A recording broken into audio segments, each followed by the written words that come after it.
What's up, YouTube? Shawn here with the Guaranteed Success Plan, and today I want to talk to you about how much it actually costs to be a real estate agent. And I know normally I'm talking about costs as in the time we have to invest, but here I'm talking about the actual physical cost financially, what you need to expect, what you need to set aside, and some of the gigantic pitfalls that I made in the business. All right, guys, let's cut the fluff and get straight to it.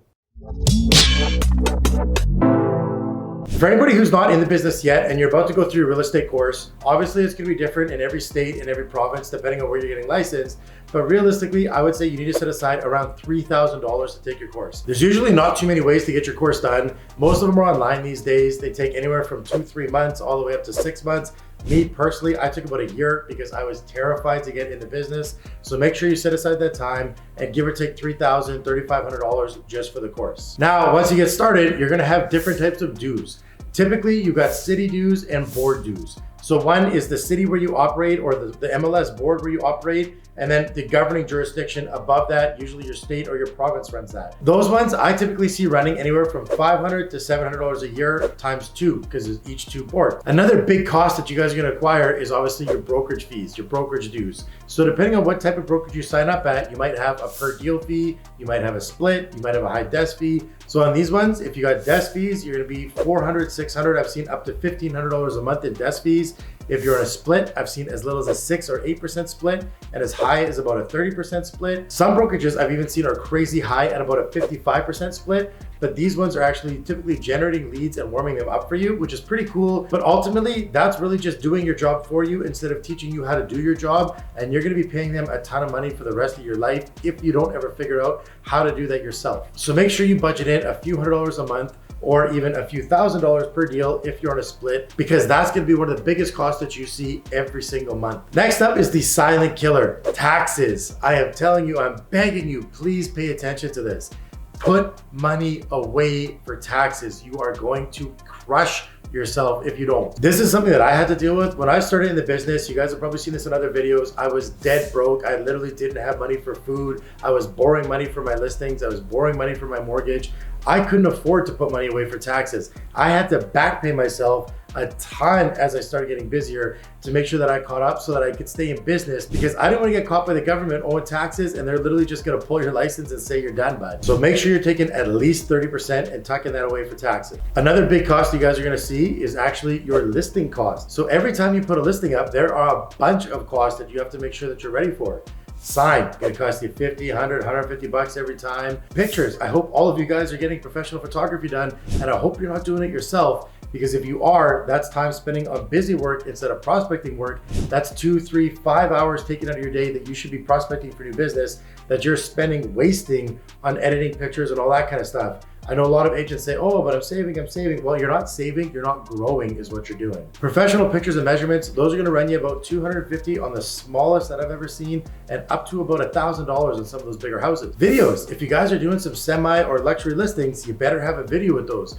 Those are gonna run you a minimum of $250 each. Myself personally, every time I do a video, I wanna make sure I got a drone there as well. Drone's gonna take on another $100, $150 at the minimum. So make sure you're putting aside another $400 or $500 for video, because if you're a luxury agent or you're trying to get into that market, or if you're standing out in the crowd in a bad way, you're gonna be the only one up there without a video. And a side tip, if you're doing videos, make sure you put yourself in it. Gone are the days where you can just walk through with a gimbal and go through the home and just, a couple little features and benefits that pop up here and there. Those don't get watched. I'm telling you, you can increase your watch rate to 70, 80% with yourself in it. Without it, you're probably at 15, 20, maybe you max out at 25%. Putting yourself in those videos is the difference maker. All right, let's add all these up. We gotta make sure that we're putting aside this money, because you might wanna make $100,000 a year, but when you actually start to realize you might spend 40 to 60% of that, we might need to up that goal to 150, 200, 250, 500, whatever it is. Because again, our gross income is nowhere near our net, and understand that this business is very expensive to be in. So here's the biggest killers on our commission, all right, guys? Number 1, taxes. 30% off the top every time. Number 2, brokerage fees. Depending on what you're doing, 10, 20, 30% split, $1,500 desk fee, whatever it is, just make sure you're putting aside, give or take $1,500, maybe $2,000 a month in brokerage fees. Pictures and measurements. They're gonna run you anywhere from $250, probably on average $500, up to $1,000 every single listing. You're gonna need that money. Next up is signs. If you guys got a bunch of pre-made signs, you might have a one-time cost and then you got 50, 80 bucks to deliver them every time.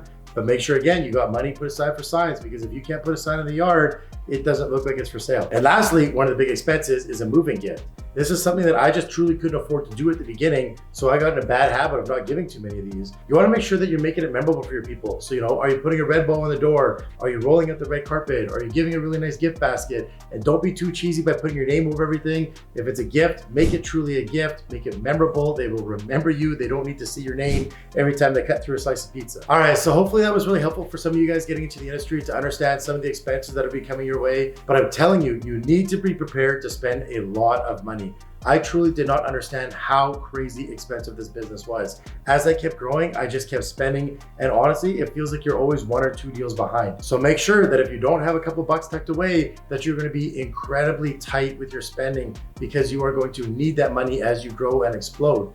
Imagine putting up all of a sudden 10 or 15 listings in a month. You're not gonna get away with spending $2,000, $3,000, $4,000. You're gonna have to shell out $10,000 or $15,000 if you get that busy before you even get a sale. If you only got 1 or 2 sales before that and then you hit a hot streak, you might not be able to afford to take listings. I remember when I was starting the business, I was already borrowing money from friends and family to kind of get myself through. And then I got really, really hot. And I almost had to get to the point where I was gonna cold list for somebody so that they could pay for the expenses, because I just truly didn't have the money for it. Imagine giving up 25 or 50% of a listing, literally just because you can't afford to take the pictures. So guys, make sure you either come into this with money or budget yourself really, really tight. All right, guys, if this video was helpful to you, make sure you give us a subscribe or give us a like. Leave a couple comments or questions down below, or fire me off an email if you got any questions. We're always looking to help, and we're always looking to have great conversations with great agents. All right, guys, till next time.